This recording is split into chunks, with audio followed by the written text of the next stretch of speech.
Assalamualaikum warahmatullahi wabarakatuh. Halo teman-teman, pada perkuliahan kali ini kita akan membahas materi etnomatematika, konsep matematika dasar pada rumah adat, agama, tempat ibadah, dan interaksi sosial. Di sini pematerinya dari kelompok 4 yang terdiri dari teman saya Tarisa Arianda, NIM T2019 7123, dan saya sendiri Istiqomah, NIM T2019 7123. Baik, untuk yang pertama yaitu peta konsep. Adanya peta konsep ini sebagai gambaran untuk materi apa saja yang akan kita bahas pada pertemuan kali ini. Nah, untuk materi yang pertama yaitu pengertian rumah adat dalam etnomatematika. Kemudian yang kedua yaitu pengertian agama dalam etnomatematika. Yang ketiga, pengertian interaksi sosial dalam etnomatematika. Nah, kemudian yang empat yaitu konsep matematika dasar pada rumah adat. Dan yang terakhir yaitu konsep matematika dalam agama dan interaksi sosial. Lanjut ke materi yang pertama, yaitu pengertian rumah adat dalam etnomatematika. Apa sih yang dimaksud dengan rumah adat? Nah, rumah adat ini merupakan suatu bangunan yang memiliki ciri khusus yang digunakan untuk tempat tinggal suku tertentu. Nah, berbagai hal terkait budaya suatu suku telah banyak menjadi pengkajian baik dari segi budaya maupun hal-hal lainnya. Salah satunya tentang rumah adat suku Osing di Banyuwangi. Keberadaan rumah adat suku Osing yang dipertahankan, bahkan dilestarikan dan dikembangkan kembali di beberapa kawasan, menjadikan rumah adat Osing bahan yang menarik untuk dikaji sebagai budaya dan pembelajaran berbasis etnografi. Nah, yang berikutnya yaitu pengertian agama dalam etnomatematika. Nah, menurut KBBI sendiri, agama ini merupakan ajaran atau sistem yang mengatur tata keimanan, kepercayaan, dan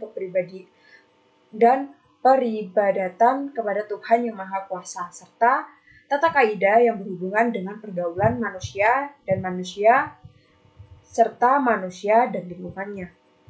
Kata agama berasal dari bahasa Sanskerta, agama yang berarti tradisi atau tidak berarti tidak, dan gama berarti kacau. Sehingga agama berarti tidak kacau. Islam Nusantara adalah ajaran agama yang terdapat dalam Al-Quran dan hadis yang dipraktekkan oleh Nabi Muhammad SAW yang diikuti oleh penduduk asli Nusantara Indonesia. Pembelajaran matematika melalui konteks Islam justru menyinergikan ajaran Islam dengan adat istiadat lokal yang banyak tersebar di wilayah Indonesia. Ini menurut Astuti yang dikutip pada tahun 2018. Konteks budaya dalam ajaran Islam Nusantara dapat ditemukan melalui praktek dalam beribadah, hubungan sosial antara manusia, dan lain sebagainya. Seperti itu. Yang berikutnya yaitu pengertian interaksi sosial dalam etnomatematika. Menurut salah satu ahli, yaitu Gilin, interaksi sosial ini dijelaskan oleh Gilin sebagai hubungan sosial yang dinamis antara individu dengan individu lain, atau dengan kelompok, atau hubungan antar kelompok, seperti itu. Hubungan ini tercipta karena pada dasarnya manusia tidak bisa hidup tanpa orang lain. Sering tidak disadari bahwa berbagai kelompok budaya yang berbeda telah menggunakan pengetahuan matematika yang berbeda antara satu dengan lainnya. Contoh nih ya, kelompok petani dalam menanam jagung dapat menghitung luas area pertanian mereka dengan jumlah persediaan bibit jagung yang akan ditanam. Atau mereka dapat membuat kalender untuk menandai musim atau merencanakan fasilitas penyimpanan berdasarkan jumlah hasil pertanian, penataan kebun dan sawah. Seperti itu. Nah, konsep matematika dasar pada rumah adat. Jadi seperti miniatur rumah adat Osing yang ada di Desa Kemiren memberikan inspirasi bahwa bentuk dasar rumah adat Osing dapat digunakan sebagai media pembelajaran untuk mengenalkan konsep dasar bidang datar sederhana, khususnya bangun segi 4 dan segitiga. Selain itu, adanya perulangan bentuk yang serupa seperti pada genting, dinding, pagar, dan lain-lainnya. Juga dapat digunakan sebagai media untuk mengenalkan konsep kesebangunan dan kekongruenan. Kayu panjang di atas rumah disebut dengan suwunan. Dua kayu yang berdiri pendek dinamakan under. Kayu yang membentuk sisi miring segitiga disebut ampik-ampik.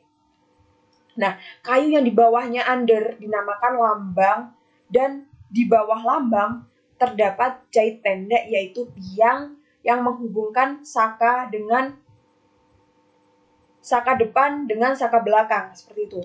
Kayu yang menghubungkan dua lambang disebut penglari, dan di bawah penglari terdapat jahit panjang, yaitu tiang yang menghubungkan saka kiri dan saka kanan. Nah, untuk gambarannya seperti ini ya, gambaran dari rumah adat Using. Ini sudah sesuai sama penjelasan yang di atas tadi. Untuk gambarannya seperti ini. Di sini ada ampe-ampe, under, jahit pendek, lambang, saka, jahit panjang, penglari, suwunan, seperti itu. Nah, konsep matematika dalam agama. Contoh ya, konsep matematika dalam agama yaitu musafahah santri kepada kiai. Merupakan cara berjabat tangan antara santri dan kiai dengan mencium tangan seorang kiai. Terkadang, tidak hanya seperti itu.